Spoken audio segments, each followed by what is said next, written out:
계시록 14장 1절부터 20절까지 말씀입니다.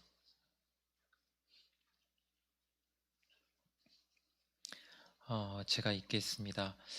또 내가 보니 보라, 어린 양이 시온산에 섰고 그와 함께 14만 4천이 서 있는데 그들의 이마에는 어린 양의 이름과 그 아버지의 이름을 쓴 것이 있더라. 내가 하늘에서 나는 소리를 들으니 많은 물소리와도 같고 큰 우레소리와도 같은데 내가 들은 소리는 검은 고 타는 자들이 그 검은 고를 타는 것 같더라. 그들이 보좌 앞과 내 생물과 장로들 앞에서 새 노래를 부르니 땅에서 속량함을 받은 14만 4천 밖에는 아무도 이 노래를 배울 자가 없더라. 이 사람들은 여자와 더불어 더럽히지 아니하고 순결한 자라. 어린 양이 어디로 인도하든지 따라가는 자며 사람 가운데에서 속량함을 받아 처음 익은 열매로 하나님과 어린 양에게 속한 자들이니 그 입에 거짓말이 없고 흠이 없는 자들이더라. 또 보니 다른 천사가 공중에 날아가는데 땅에 거주하는 자들 곧 모든 민족과 종족과 방언과 백성에게 전할 영원한 복음을 가졌더라.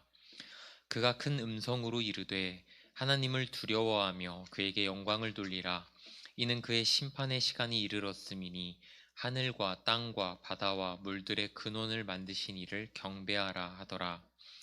또 다른 천사 곧 둘째가 그 뒤를 따라 말하되 무너졌도다 무너졌도다 큰 성 바벨론이여 모든 나라에게 그의 음행으로 말미암아 하나님의 진노의 포도주를 먹이던 자로다 하더라. 또 다른 천사 곧 셋째가 그 뒤를 따라 큰 음성으로 이르되 만일 누구든지 바다 짐승과 그의 우상에게 경배하고 이마에나 손에 표를 받으면 그도 하나님의 진노의 포도주를 마시리니 그 진노의 잔에 섞인 것이 없이 부은 포도주라. 거룩한 천사들 앞과 어린 양 앞에서 불과 유황으로 고난을 받으리니 그 고난의 연기가 세세토록 올라가리로다. 바다 짐승과 그의 우상에게 경배하고 그의 이름표를 받는 자는 누구든지 밤낮 쉼을 얻지 못하리라 하더라. 성도들의 인내가 필요한 이유가 여기 있나니 그들은 하나님의 계명과 예수에 대한 믿음을 지키는 자니라. 또 내가 들으니 하늘에서 음성이 나서 이르되 기록하라. 지금 이후로 주 안에서 죽는 자들은 복이 있도다 하시매 성령이 이르시되 사실이다. 그들이 수고를 그치고 쉬리니 이는 그들의 행한 일이 그들을 따름이라 하시더라.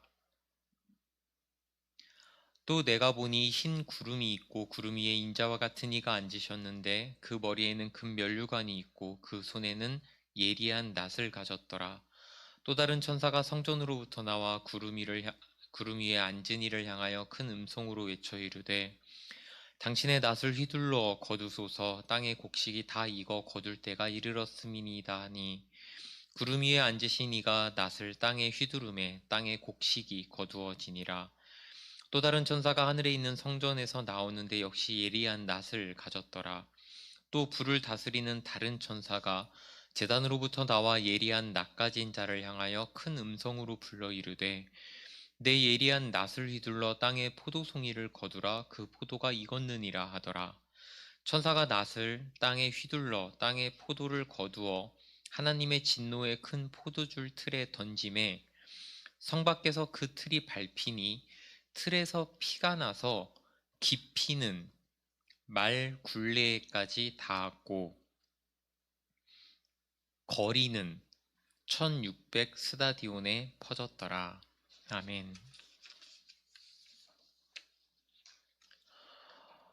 12장, 13장에 기록된 거짓된 사탄적 삼위일체를 여러분들이 보셨고 오늘 이어서 요한이 또 다른 환상을 봅니다. 1절을 보시면 또 내가 보니 보라 어린 양이 시온산에 섰고 지금 요한은 어린 양으로 상징된 예수 그리스도가 시온산에 서 있다고 합니다. 여기서 시온산은 천상의 시온산, 하나님께서 다스리시는 곳을 상징하는 표현입니다. 히브리서 말씀을 보시면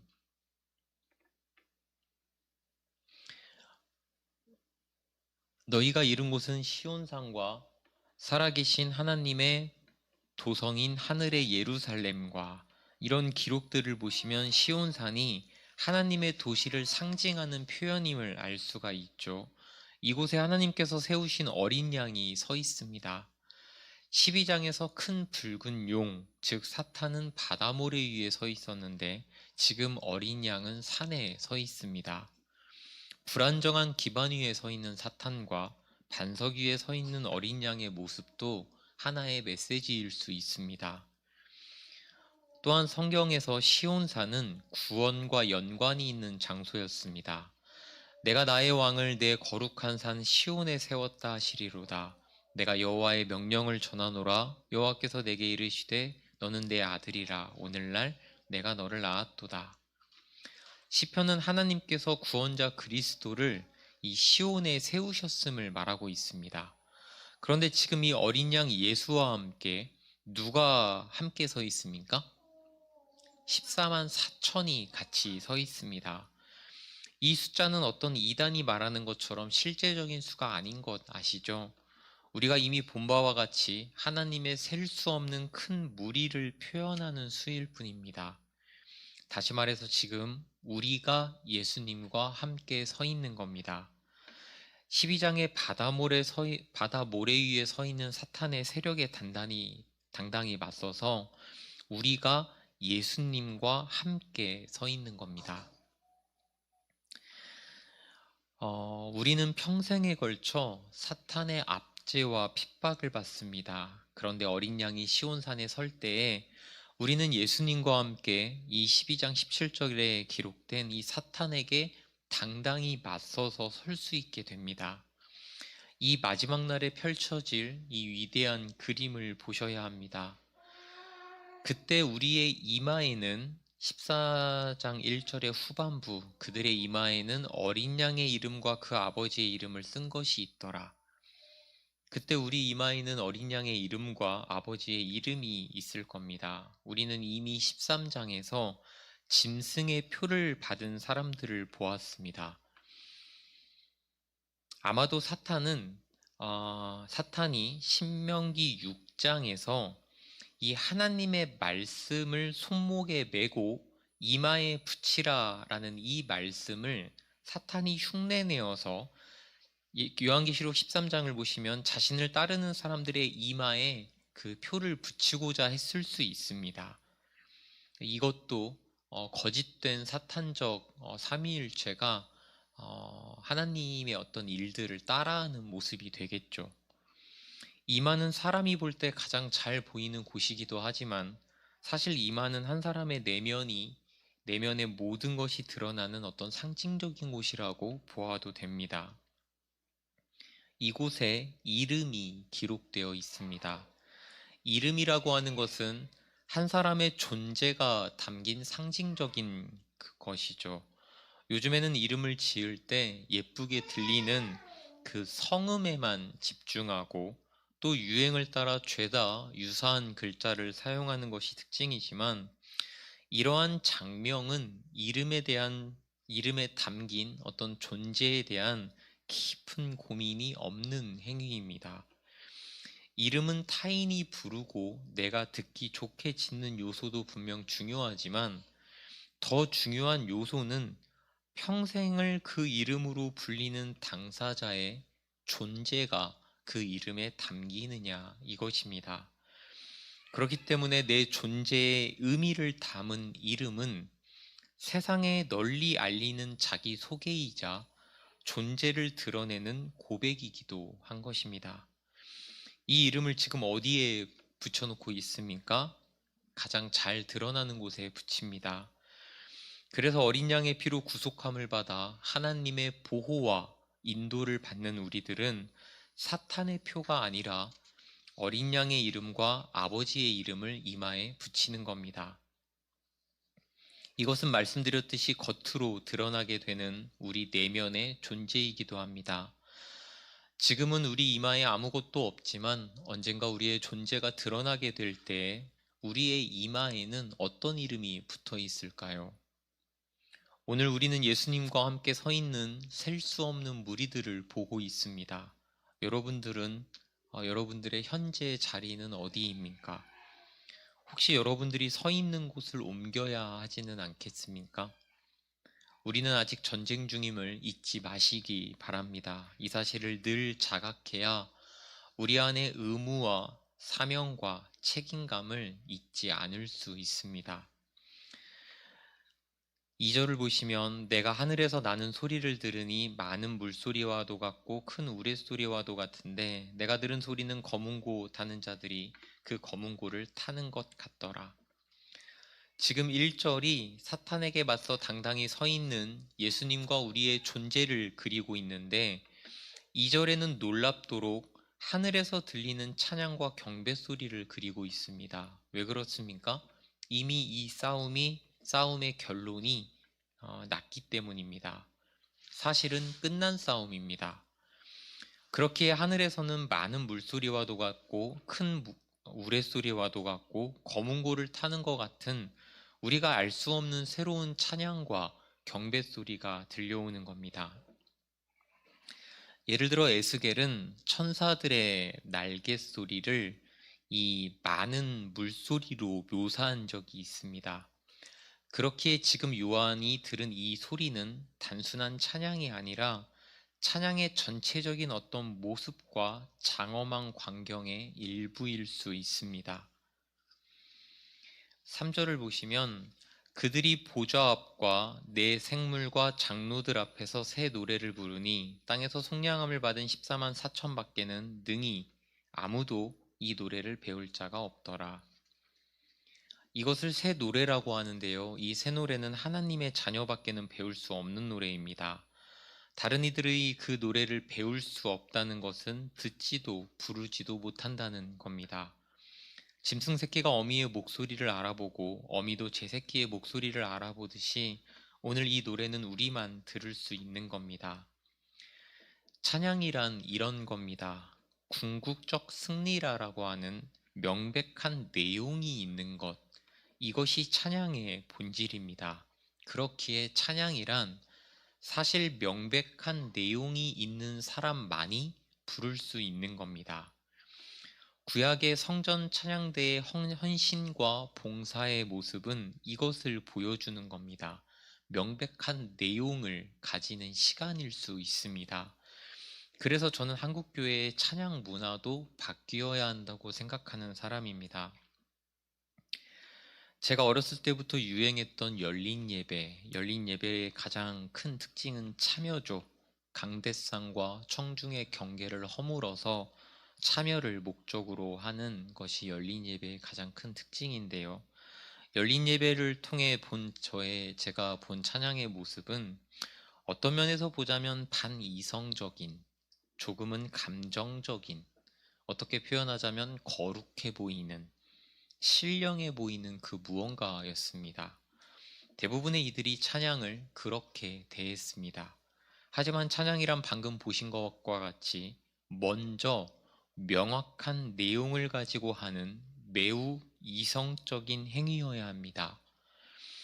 찬양의 울부짖음과 눈물과 호소와 같은 이 감정적인 요소가 왜 없겠습니까?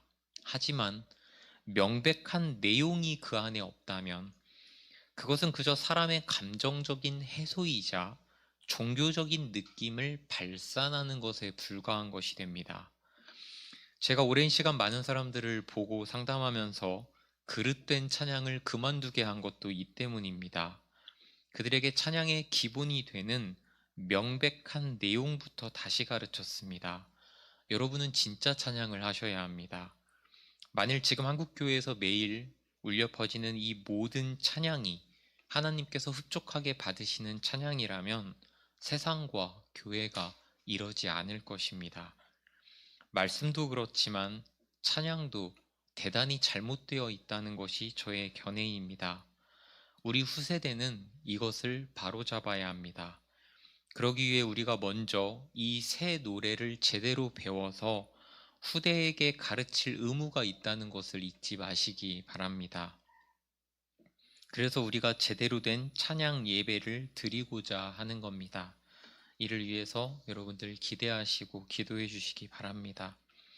4절을 보시면 이 사람들은 여자와 더불어 더럽히지 아니하고 순결한 자라.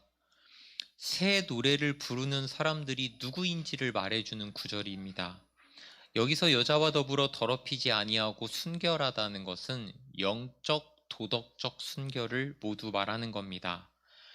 세상을 상징하며 우상을 숭배하도록 유혹하는 바벨론은 성경에서 창녀로 묘사되었습니다.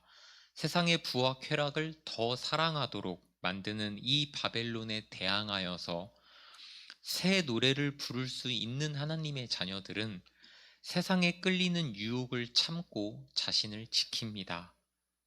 또한 어린 양이 어디로 인도하듯이 따라가는 자며, 이들은 자신을 부인하고 예수님을 따라 어디든지 가는 자들입니다. 예수님께서 제자들을 부르실 때 제자들이 곧바로 따르지 않았습니까? 예수님을 따라가는 자들은 반드시 자신을 부인해야 합니다. 이것이 전제되지 않으면 우리는 누군가를 따를 수 없습니다. 그래서 제가 여러분들에게 고집을 꺾어달라고 누차 말하는 겁니다. 다시 한번 기억하십시오. 우리가 누군가를 따르려면 반드시 자신을 부인해야 합니다. 자신을 지키면서 자신의 방법, 자신의 기질, 자신의 존재, 자신의 고집을 지키면서 누군가를 따라갈 수 없음을 기억하시기 바랍니다. 누군가를 따라간다는 것은 자신을 포기해야 가능한 겁니다. 우리 마가복음 8장 말씀 다 같이 한번 읽어보겠습니다. 시작.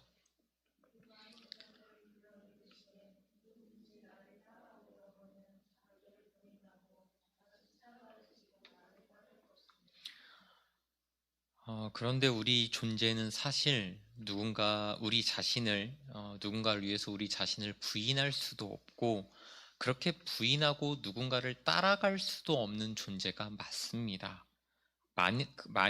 그런데 우리가 그럴 수 있다면 우리가 죄에서 속량되었기 때문에 자신을 부인하고 예수를 따라가는 일이 가능하게 된 겁니다. 사절 말씀 끝부분 보시면 사람 가운데에서 속량함을 받아 처음 익은 열매로 하나님과 어린 양에게 속한 자들이니, 이렇게 우리의 소속이 바뀌어 버린 겁니다. 그래서 우리는 목자의 음성을 듣고 절대적 순종으로 따라가는 양이 될 수 있는 겁니다. 자기 양을 다 내놓은 후에 앞서가면 양들이 그의 음성을 아는 고로 따라오되, 4절에서 처음 익은 열매라는 표현이 나오지 않습니까? 이것은 이후에 하나님께 돌아올 하나님의 자녀들이 더 많다는 말입니다. 우리는 첫 열매일 뿐입니다. 그렇게 우리는 더더욱 이 말씀을 기억하면서 먼저 영적 도덕적으로 순결하고 어디든지 예수님의 목소리를 듣고 따라가며 이를 위해 자신을 먼저 부인해야 합니다. 우리의 인생길은 결국 수많은 사람들이 따르게 될 길을 앞서 걷는 자들임을 여러분들이 아셔야 합니다. 제가 여러분들에게 여러 번 말하죠. 나는 여러분의 미래다. 수많은 신앙의 선배들과 예수님의 삶도 결국 우리 모두의 미래였습니다. 그러니까 그리스도인의 길은 사실은 한 가지 길밖에 없습니다. 우리가 지혜로우려면 내가 설정한 길을 부인하고 이 모든 사람들이 가는 길을 인정하고 순종함으로 가야 하겠습니다. 5절을 보시면 그 입에 거짓말이 없고 흠이 없는 자들이다. 이사야 말씀을 연이어서 보시면 여호와의 종의 거짓 없음을 보여주고 있습니다. 우리는 이처럼 거짓이 없는 예수를 따라가는 사람들이기에 우리 역시도 이 스바냐 말씀처럼 거짓이 없어야 합니다. 이스라엘의 남은 자는 어떤 자라고 합니까? 거짓을 말하지 아니하며 입에 거짓된 혀가 없으며, 이에 반해 공중의 권세 잡은 자가 우리에게 늘 보여주고 가르치는 세상은 어떤 세상입니까? 비진리의 세상, 가짜의 세상, 허무의 세상, 결국 거짓의 세상입니다. 이 세상에서 우리가 어린 양을 따라간다는 것은 이런 거짓된 세상을 거절하고 순결하고 흠이 없게 묵묵히 가는 것을 말하는 겁니다. 우리가 왜 이렇게 살아야 할까요? 결국 우리가 도착하게 될 궁극적인 그곳이 거짓과 흠이 없는 곳이기 때문입니다. 그래서 그곳을 미리 살려는 것이 그리스도인의 모습일 수 있습니다. 이제 6절부터는 새 천사가 등장하여 어떤 소식을 전하고 있습니다. 첫 번째 천사는 하나님의 영원한 복음에 대해 말하고 있습니다. 6절, 또 보니 다른 천사가 공중에 날아가는데 땅에 거주하는 자들 곧 모든 민족과 종족과 방언과 백성에게 전할 영원한 복음을 가졌더라. 천사가 공중을 날아가고 있는데 그가 가지고 있는 것은 백성에게 전할 영원한 복음입니다. 여기서 복음이란 믿고 구원에 이르게 하는 소식을 포함하여서 심판과 구원에 관한 보편적이고 전체적인 하나님의 큰 그림이라고 생각하시면 됩니다. 이 천사가 이 큰 그림을 가지고 공중으로 날아가는 것은 이것이 모든 인류가 보아야 할 궁극적인 그림이자 시급한 메시지이기 때문입니다. 심판과 구원에 관한 이 영원한 메시지가 지금 공중에 있습니다. 공중의 권세 잡은 자가 우리에게 마지막 발악을 하는 그곳에 영원한 복음도 함께 흐르고 있다는 것을 잊지 마시기 바랍니다. 우리가 언제나 눈을 들어 이 어두운 세상을 볼 때에 어두운 구름 위에는 이 영원한 복음이 늘 흐르고 있다는 것을 여러분들이 알고 발견하셔야 됩니다. 7절, 그가 큰 음성으로 이르되 하나님을 두려워하며 그에게 영광을 돌리라. 이는 그의 심판의 시간이 이르렀음이니 하늘과 땅과 바다와 물들의 근원을 만드신 이를 경배하라 하더라. 영원한 복음을 가진 이 천사가 지금 하나님의 통치가 완성되는 심판의 시간이 이르렀기에 하나님을 경외하라고 외치고 있습니다. 이것은 이 땅의 모든 피조물이 들어야 할 말입니다. 온 우주의 심판의 시간이 다가오고 있고 모든 피조물은 심판주 하나님을 경배해야 합니다. 사도행전 14장 15절에 이런 말씀이 있죠. 여러분에게 복음을 전하는 것은 이런 헛된 일을 버리고 천지와 바다와 그 가운데 만물을 지으시고 살아계신 하나님께로 돌아오게 함이라. 영원한 복음, 우리의 구원과 심판에 대한 모든 메시지에 어떤 목적이 있다면 그것은 여기에서 나온 돌이킴, 즉 회개입니다. 그래서 우리는 모든 메시지 앞에서 하루빨리 돌이켜야 합니다. 그래서 회개는 어떤 명제나 익숙해져 버린 단어나 무늬만 남은 그 무언가가 돼서는 안 됩니다. 회개는 매우 실제적이고 중요한 인생의 핵심과도 같은 겁니다. 여러분이 만일 매일 자신을 돌이키지 않고 있다면 나에게는 회개가 명제로만 남아있을 수 있겠구나 인정하셔야 합니다. 그래서 저는 오늘도 여러분들의 회개를 간절히 바라고 있습니다. 이어서 두 번째 천사가 소식을 전합니다. 두 번째 천사의 소식은 심판에 관한 것입니다.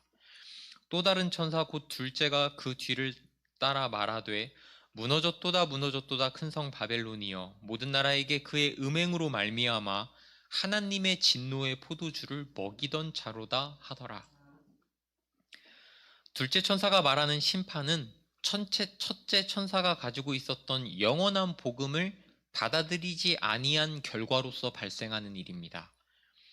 바벨론은 기원전 586년에 남유다 왕국을 무너뜨리고 예루살렘과 성전을 파괴한 나라인데 여기서는 하나님의 공동체의 가장 큰 대적, 어떤 대명사로 쓰인 겁니다. 초대 교회에게 있어서 바벨론은 로마였겠고 오늘 우리에게 바벨론은 아마도 이 세상일 겁니다. 둘째 천사는 모든 하나님의 대적의 세력을 의미하는 이 바벨론에게 심판을 내립니다. 여기서 뒷부분 모든 나라에게 그의 음행으로 말미암아 진노의 포도주를 먹이던 자라는 이 표현이 참 해석이 어려운데요. 여러분들 예레미야서 말씀을 앞에 한번 보십시다. 바벨론은 여호와의 손에 잡혀 있어 온 세계가 취하게 하는 금잔이라 뭇 민족이 그 포도주를 마심으로 미쳤도다. 예레미야서 말씀을 보시면은 바벨론이 온 세상에 그릇된 영향을 미치는 이 타락의 포도주를 퍼뜨렸다는 것을 알 수 있습니다. 이것은 계시록 17장에서도 나옵니다. 음행의 포도주. 그러니까 오늘 본문에서 음행의 포도주를 먹이던 자라고 하면은 이해가 쉬운데 진노의 포도주라고 하니까 우리가 헷갈리는 겁니다. 이것을 진노 또는 분노의 포도주라고 할 경우 하나님의 심판으로서의 분노의 포도주를 말하는 겁니다. 그러니까 지금 여러분은 두 가지 이미지가 중첩되어서 같이 사용되고 있음을 아셔야 합니다.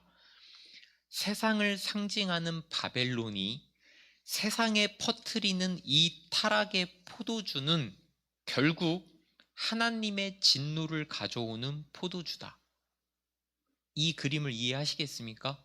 두 가지 이미지의 중첩, 다시 한번 말씀드리겠습니다. 세상을 상징하는 바벨론이 온 세상에 퍼뜨리는 이 타락의 포도주는 결국 하나님의 진노를 가져오는 포도주다. 이렇게 볼 수 있는 거죠. 이것은 셋째 천사가 전하는 메시지로서 확증이 됩니다.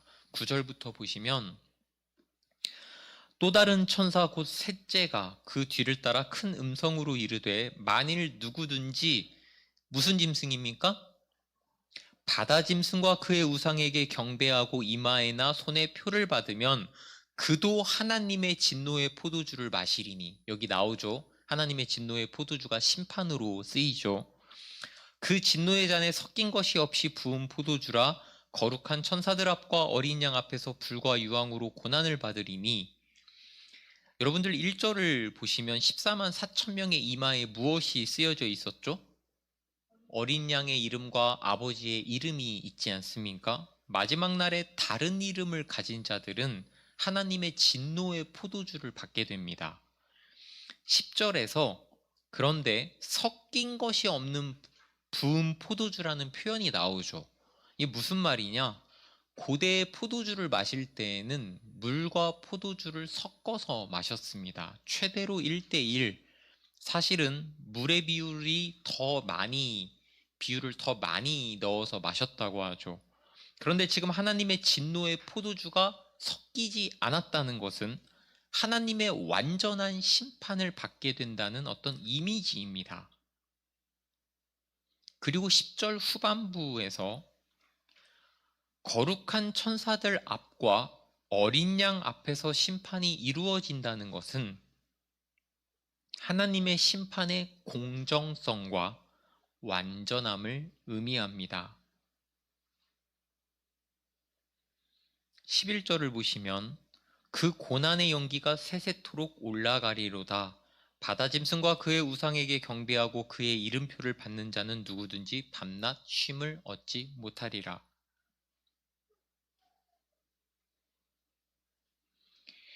불과 유황 심판으로 발생하는 이 연기가 영원히 올라간다는 기록과 밤낮 쉼을 얻지 못한다는 이 두 가지 기록을 통해 성경은 심판의 영원성에 대한 무서움과 심각성을 강조하고 있습니다. 짐승에게 경배한 자들은 이렇게 영원한 고통에 빠집니다. 우리는 이 대목에서 짐승의 표를 받지 아니한 자들이 이 세상에서 평생을 고통을 당하고 살지만 마지막에는 오히려 짐승의 표를 가진 자들이 영원한 고통을 당하는 것을 보고 있습니다. 이사야 말씀을 보십시다. 땅에 내 주 여호와 그의 백성의 억울함을 풀어주시는데 하나님이 이같이 말씀하시되 보라 내가 비틀거름치게 하는 잔 곧 나의 분노의 큰 잔을 내 손에서 거두어서 내가 다시는 마시지 못하게 하고 그 잔을 너를 괴롭게 하던 자들의 손에 두리라. 그들은 일찍이 내게 이르기를 엎드리라 우리가 넘어가리라 하던 자들이라. 너를 넘어가려는 그들에게 내가 내 허리를 땅과 같게 길거리와 같게 하였느니라 하시니라. 이 이사야 말씀이 말하는 바는 하나님께서 이 너희에게 먹이던 그 고통의 잔을 빼앗아서 내가 그들에게 먹이리라. 너희를 밟고 넘어가려는 자들을 소위 말해서 그러지 못하게 하겠다. 이 역전하는 상황을 보여주는 성경 말씀입니다. 이 세상은 우리에게 이렇게 타락과 부패의 포도주를 남김없이 마시도록 강요했지만 하나님께서는 그 잔을 빼앗아서 그들에게 진노의 포도주로 바꾸어서 먹이실 겁니다. 혹자의 표현처럼 악은 자신이 구상한 악의 체제에 의해 스스로 당할 것이고 악은 심판으로서 정당한 결말을 맞이하게 됩니다. 여기까지 보시면 여러분들은 왜 성경 곳곳에서 하나님의 자녀들이 그토록 하나님의 심판을 기다리고 기뻐하는지를 알게 됩니다. 앞에를 한번 보십시다. 모든 나라 가운데에서 이르기를 여호와께서 다스리시니 세계가 굳게 서고 흔들리지 않으리라. 그가 만민을 공평하게 심판하시리라 할지로다. 이 심판에 대해 하늘은 기뻐하고 땅은 즐거워하며 바다와 거기에 충만한 것이 외치고 밭과 그 가운데에 있는 모든 것이 즐거워할지로다. 그때 숲의 모든 나무들이 여호와 앞에서 즐거이 노래하리니 바다와 거기에 충만한 것이 외치고 밭과 그 가운데에 있는 모든 것은 즐거워할지로다. 그때 숲의 모든 나무들이 여호와 앞에서 즐거이 노래하리니 그가 임하시되 땅을 심판하러 임하실 것임이라. 그가 의로 세계를 심판하시며 그의 진실하심으로 백성을 심판하시리로다. 하나님께서는 심판하시는 하나님이 맞습니다. 하지만 그 심판은 하나님을 향한 반역, 즉 악을 향하는 심판입니다. 그래서 하나님의 심판은 역설적이게도 하나님의 자녀들에게는 구원이 됩니다. 그래서 우리는 현재의 고난 속에서 격려를 받을 수 있는 겁니다. 이 세상에 가해지는 모든 하나님의 심판과 재앙은 결국 하나님의 최종적인 구원과 영광으로 이어진다는 말이에요. 그렇기에 이 셋째 천사는 심판의 최종적인 결론을 이렇게 말하면서 성도들의 인내를 요구하고 있습니다. 12절. 성도들의 인내가 필요한 이유가 여기 있나니 그들은 하나님의 계명과 예수에 대한 믿음을 지키는 자니라. 셋째 천사는 하나님의 계명과 예수에 대한 믿음을 지켜야 하는 이유, 인내해야 하는 이유에 대해 말하고 있습니다. 낙심 가운데, 좌절 가운데 이 세상의 타락의 포도주를 마시지 않고 버티는 것은 이 보이지 않는 것에 대한 믿음으로 가능한 겁니다. 13절. 또 내가 들으니 하늘에서 음성이 나서 이르되 기록하라. 지금 이후로 주 안에서 죽는 자들은 복이 있도다 하시매 성령이 이르시되 사실이다. 그들이 수고를 그치고 쉬리니 이는 그들의 행한 일이 그들을 따름이라 하시더라. 우리의 인내의 끝에는 보통 보상이 기다리고 있다고 여러분들은 생각하실 수 있는데 그 끝은 죽음입니다. 그런데 성경은 그 죽음을 복이라고 합니다. 성령이 나타나셔서 이것이 사실이라고 확증해주고 계십니다. 여러분은 신자의 평생의 삶이 무엇이라고 생각하십니까? 시편의 여러 기자들을 보시면 이렇게 말을 하고 있습니다. 우리의 연수가 70이요 강건하면 80이라도 그 연수의 모든 자랑은 그 연수에서 우리가 드러낼 수 있는 모든 것은 수고와 슬픔뿐이요 그마저도 신속히 가니 우리가 날아가니이다. 사람은 나와서 일하며 저녁까지 뭐하는도다? 수고하는도다. 우리의 삶은 수고입니다. 시름수에 쓸 고, 근심과 걱정으로 매일을 괴로워하는 것이 바로 삶입니다. 인생이 이 수고의 연속이라고 하는 것은 모든 인생들이 인정하는 바입니다. 이 수고를 그친다는 것은 진정한 안식으로 간다는 겁니다. 지금 우리는 진정한 안식을 경험한 적이 없기에 수고를 그치고 쉬는 삶이 무엇인지 알 수 없습니다. 여기서 한국교회는 이 수고로운 삶을 떠나서 빨리 천국에 가는 것, 여기보다는 저기가 더 중요하다고 오랜 시간 말해왔습니다. 언뜻 보면 맞는 말처럼 보이나 그렇다면 13절의 후반부, 이는 그들의 행한 일이 그들을 따름이라 하시더라, 이 구절이 의미가 없어집니다.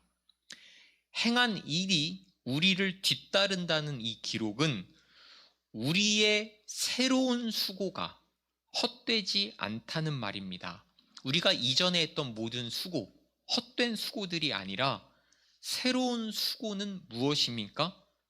이 모든 것을 알고 믿음으로 다시 재편하는 삶입니다. 끌려가는 인생이 아니라 목적을 향해 끌고 가는 삶입니다. 이러한 삶은 헛되지 않습니다. 그래서 바울이 이렇게 말하고 있는 겁니다. 우리 주 예수 그리스도로 말미암아 우리에게 승리를 주시는 하나님께 감사하노니 그러므로 내 사랑하는 형제들아 견실하며 흔들리지 말고 항상 주의 일에 더욱 힘쓰는 자들이 되라. 이는 너희 수고가 주 안에서 헛되지 않은 줄 알미라. 그래서 여러분들은 예수님으로 하여금 새로운 목적을 찾았다면 끌려가는 인생이 아닌 여러분들이 목적을 향해 끌고 가는 삶, 수고로운 삶, 새로운 수고의 삶을 살아야 합니다. 이것이 헛되지 않은 줄 우리가 알게 될 것이고 오늘 계시록 말씀처럼 그러한 헛되지 않은 우리의 모든 수고는 우리를 따라올 것입니다. 13절을 다시 보시면 지금 이후로 라는 표현이 나오지 않습니까? 지금 이후로 주 안에서 죽는 자들은 복이 있도다. 이게 무슨 말일까요? 사망과 죽음의 문제가 해결된 상태를 말하는 겁니다.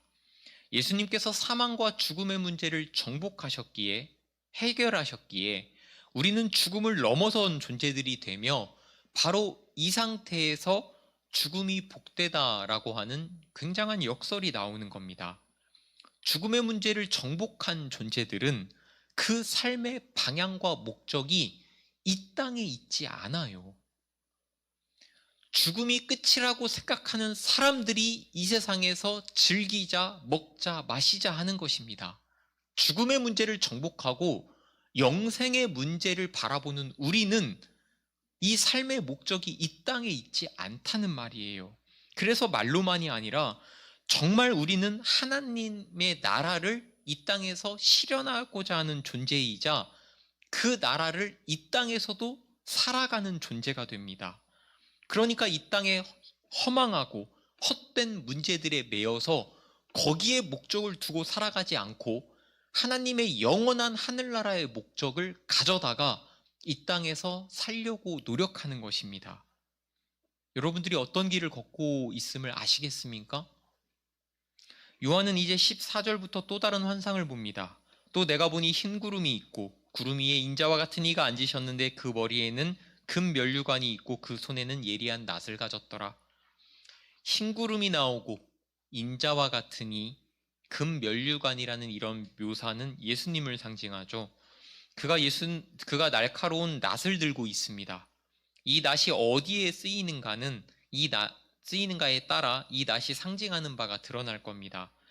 15절 16절을 보시면 또 다른 천사가 성전으로부터 나와 구름 위에 앉은 이를 향하여 큰 음성으로 외쳐 이르되 당신의 낫을 휘둘러 거두소서. 땅의 곡식이 다 익어 거둘 때가 이르렀음이니이다 하니 구름 위에 앉으신 이가 낫을 땅에 휘두르매 땅의 곡식이 거두어지니라. 지금 등장하는 낫은 땅의 곡식들을 거두는 데 사용됩니다. 이 장면은 이전에 예수님의 말씀들을 참고해 보면 마태복음에서 추수할 것은 많되 일꾼이 적으니 그러므로 추수하는 주인에게 청하여 추수할 일꾼을 보내주소서 하라, 이런 기록이나 너희는 넉 달이 지나야 추수할 때가 이르겠다 하지 아니하느냐, 그러나 나는 너희에게 이르노니 너희 눈을 들어 밭을 보라, 희어져 추수하게 되었도다. 거두는 자가 이미 삭도 받고 영생에 이르는 열매를 모았나니 이는 뿌리는 자와 거두는 자가 함께 즐거워하게 하려 함이라. 그러니까 이 곡식 추수는 장차 하나님의 나라로 모으게 될 셀 수 없는 많은 무리들, 즉 신자들을 모으는 것을 암시합니다. 여기서 낫은 구속의 상징으로 쓰이고 있는 겁니다. 어떤 사람들은 지금 이 곡식 추수의 모습을 이어지는 내용과 연관이 있다고 생각해서, 이 뒷부분에 앞으로 들으시게 될 내용과 연관이 있다고 생각해서 심판의 메시지로 해석하기도 했습니다만, 마태복음 13장에 여러분들 알곡과 가라지가 이렇게 걸러지는 거 아시죠? 그리고 누가복음 3장에도 알곡과 쭉정이가 걸러지는 비유가 나오지 않습니까? 그러니까 지금 이 곡식 추수가 신자들을 가려낸다는 것은 자동적으로 불신자들도 가려진다는 그 의미이기에 크게 다를 것이 없어 보입니다. 그리고 또 하나의 날카로운 낫이 17절에 등장합니다. 이 낫의 쓰임새는 무엇인가? 18절, 또 불을 다스리는 다른 천사가 제단으로부터 나와 예리한 낫 가진 자를 향하여 큰 음성으로 불러 이르되 내 예리한 낫을 휘둘러 땅에 포도송이를 거두라, 그 포도가 익었느니라 하더라. 보통 불은 심판과 연결이 됩니다. 그래서 불을 다스리는 천사가 명령을 했다는 것은 우리에게 긴장감을 줍니다. 이 천사는 포도를 수확하라고 합니다. 천사가 낫을 땅에 휘둘러 땅에 포도를 거두어 하나님의 진노의 큰 포도줄 틀에 던지매. 첫 번째로 등장한 낫은 곡식 추수, 두 번째로 등장한 낫은 포도 수확과 관련이 있는데요. 지금 이 포도를 거두어 어디에 던집니까? 포도주 틀에 던진다고 하면 문제가 되지를 않는데 하나님의 진노의 큰 포도줄 틀에 던집니다. 여기서 우리는 두 낫의 쓰임이 다르다는 것을 눈치챕니다. 요엘서를 보시면 성경에서 낫으로 무언가 추수하는 것은 구원의 비유 또는 심판의 비유로 사용되었는데, 이 요엘서를 보시면 심판의 비유로 사용된 것 같습니다. 너희는 낫을 쓰라, 곡식이 익었도라, 와서 밟을지어다. 포도주 틀이 가득히 차고 포도주 독이 넘치니 그들의 악이 크미로다. 여러분들 여기서 낫을 쓰라, 곡식이 익었도다 해서 이 곡식은 포도주를 말합니다. 왜냐하면 와서 밟을지어다 라고 할 때 포도주 틀에서 포도를 밟아가지고 포도주를 생산해내기 때문입니다. 그리고 이사야서 말씀을 우리말 성경으로 한번 보시면은 나는 혼자서 포도주 틀을 밟았다. 백성 가운데에서 아무도 나와 함께한 사람이 없다. 내가 노여워서 그들을 내리밟았고 분이 나서 그들을 짓밟았다.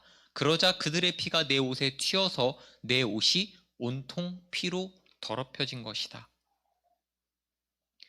고대의 이스라엘 포도주 틀 제가 예전에 보여드렸습니다. 단단한 반석을 쪼아서 만든 것으로 이 위 틀에서 이 네모 모양으로 보이는 곳에서 포도를 발로 밟으면 붉은 포도즙이 아래 틀로 흘러내리게 되고 여기서 포도주를 모아서 다른 곳으로 옮기는 겁니다. 이것을 이미지로 보면 이렇습니다. 이해가 가십니까? 그러니까 포도의 그 즙이 옷에 묻은 것을 피로 비유하는 겁니다. 20절, 성 밖에서 그 틀이 밟히니, 성 밖에서 이 일이 이루어졌다고 하는데 성 밖은 첫 순교자 스데반이 돌에 맞은 곳이자 예수님이 십자가에 달리신 곳입니다. 성 밖으로 내치고 돌로 칠세. 이어서 예수님도 히브리서 말씀을 보시면 성문 밖에서 고난을 받으셨느니라. 그러니까 성전이라고 하는 곳이 하나님의 임재를 상징하고 하나님의 백성들이 하나님을 만날 수 있는 곳 아닙니까? 그러니까 반대로 성 밖은 하나님과 백성의 관계가 끊어진 장소를 상징합니다. 이렇게 하나님과의 관계가 끊어진 우리를 대신하여서 예수님께서는 그 하나님과의 관계가 끊어진 성 밖에서 고난을 받으심으로 하나님과 우리의 관계를 대신 이어주려 하신 것입니다. 그래서 계시록 22장으로 가보시면은 자기 두루마리를 빠는 자들은 복이 있나니 이는 그들이 생명나무에 나아가며 문들을 통하여 성에 들어갈 권세를 받으려 함이로다. 그래서 성에 들어간다는 것은 어떤 겁니까? 복된 겁니다. 그리고 성 밖에 있는 자들은 15절 이어지는 15절을 보시면 개들과 점술가들과 음행하는 자들과 살인자들과 우상숭배자들과 및 거짓말을 좋아하며 지어내는 자는 다 성 밖에 있으리라. 저주받은 자들이 성 밖에 있습니다. 그러니까 지금 심판이 성 밖에서 이루어지고 있다는 것은 이 심판이 하나님으로부터 완전히 단절되는 심판이라는 것을 보여주는 겁니다. 그리고 20절 여러분들이 계속 보시면은 피가 나서 깊이는 말 굴레에까지 닿았고 거리는 1600 스타디온에 퍼졌더라 라는 구절이 있죠. 여러분, 말 굴레는 말의 머리에 씌우는 가죽끈이나 삼줄로 된 그 곱비를 말하는 겁니다. 그런데 피가 말 머리까지 차올랐다는 것은 어마어마한 양의 피가 있다는 것을 말하는 것이고, 피가 흐른 지역의 넓이가 1600 스타디온이라고 하는데 1 스타디온이 약 192m니까 1600 스타디온은 약 300km가 됩니다. 이 거리는 예루살렘으로부터 홍해까지의 거리인데요. 이것이 이스라엘 전체를 의미한다면 이 표현은 세상 전체에 대한 심판의 상징으로 쓰였을 수도 있고요. 1600이라는 숫자를 상징적으로 해석해봐도 같은 의미가 나오는데 4 곱하기 4가 16이지 않습니까? 성경에서 4라는 숫자는 대표적인 숫자인 거 아시죠? 앞을 보십시다. 요한계시록 5장에서 여러분들이 보는 네 생물은 모든 피조물을 대표한다라고 말씀드렸죠. 앞에 또 보시면 요한계시록 7장에 천사가 네 모퉁이에 선 것은 전 지역을 대표하는 표현이었죠. 그리고 성경에서 나라, 족속, 백성, 방언 이 표현을 쓰는 것 아실 것입니다. 이 네 가지 단어를 통해서 성경은 전 세계를 대표하고자 이 표현을 쓰는 겁니다.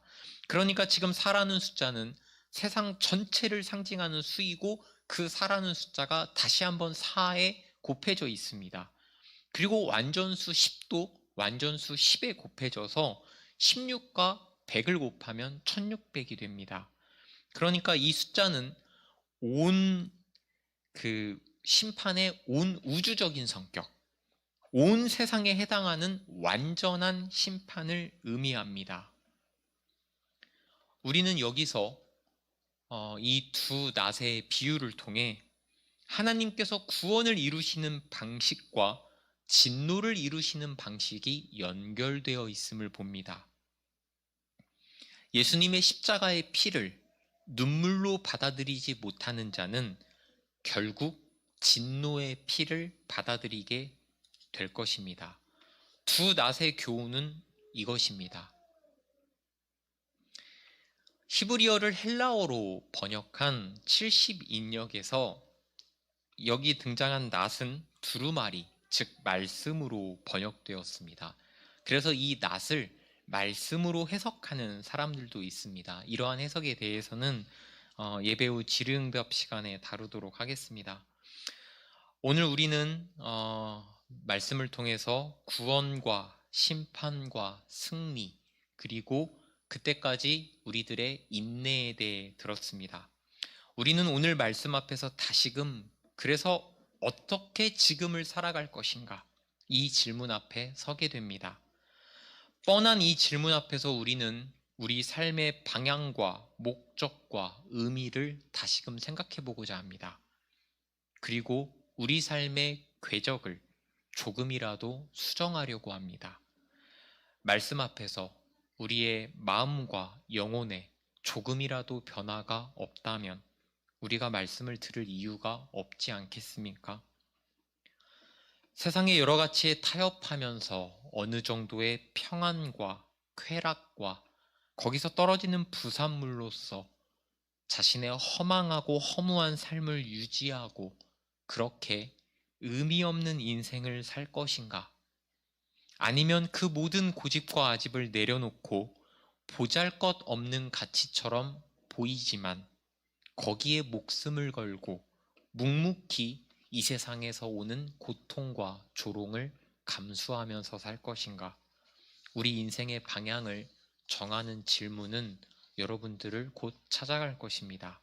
여러분들은 오늘 말씀을 듣고 여기에 대한 대답이 준비되어 있어야 할 것입니다. 여러분들은 이 모든 일의 결국을 이미 들으셨기 때문입니다. 기도하겠습니다. 하나님 아버지, 우리 앞에는 여전히 두 길이 있습니다. 우리가 아무리 피하고 피해도 결국 우리는 늘 선택을 해왔고 그 나의 모든 선택의 결과가 지금입니다. 우리는 앞으로도 수많은 선택을 할 것이고 최종적인 결과를 맞이할 것입니다. 지금 우리의 궤적을 수정하려고 합니다. 하나님께서는 말씀을 통하여 모든 인생들의 결국을 보여주셨고 이제 우리에게는 선택만이 남았습니다. 오늘 우리가 하나님께 바라는 것은 하나님께서 우리의 잘못된 의지와 잘못된 욕망을 바로잡아 주시기를 바랍니다. 변하지 않는 우리의 고집과 아집을 꺾어주시기를 바랍니다. 우리의 모든 잘못된 생각에서 벗어나게 해주시기를, 우리 눈을 덮고 있는 이 거짓된 비늘이 벗겨지기를 이 시간 말씀 듣고 우리 다 같이 기도하도록 하겠습니다. 하나님 아버지, 이미 정해진 두 길을 봅니다. 하지만 그 안에서 우리의 역할과 임무도 한번 발견해 봅니다.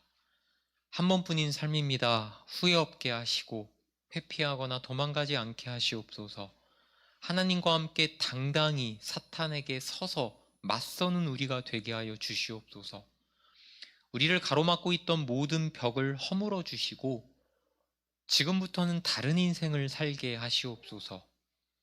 미리 천국을 사는 인생이라면 우리가 맞서지 못할 것이 무엇이 있겠습니까? 해결되지 못할 문제가 무엇이 있겠습니까? 두려워하거나 무서워할 것이 무엇이 있겠습니까? 말씀이 나를 지금과는 다른 먼 곳까지 데려다 놓기를 구하오니 하나님 말씀으로 나와 우리 공동체에 역사하여 주시옵소서. 두 갈래 길이 찾아옵니다. 우리는 늘 선택을 하고 그 결과를 봅니다. 이 결국을 우리가 보았으니 듣기 전과는 확연히 다르게 하시고 하나님의 도우심과 강권하심으로써 나를 인도하사 나의 고집과 나의 아집이 꺾이는 기적도 보게 하시옵소서. 하나님께 맡겨드리는 삶이 사실은 얼마나 안정적이고 행복한 삶인지 알게 하셔서 나의 삶의 운전대를 이제는 온전히 하나님께 넘겨드리는 역사가 있게 하여 주시옵소서. 감사드리며 예수님의 이름으로 기도드립니다. 아멘.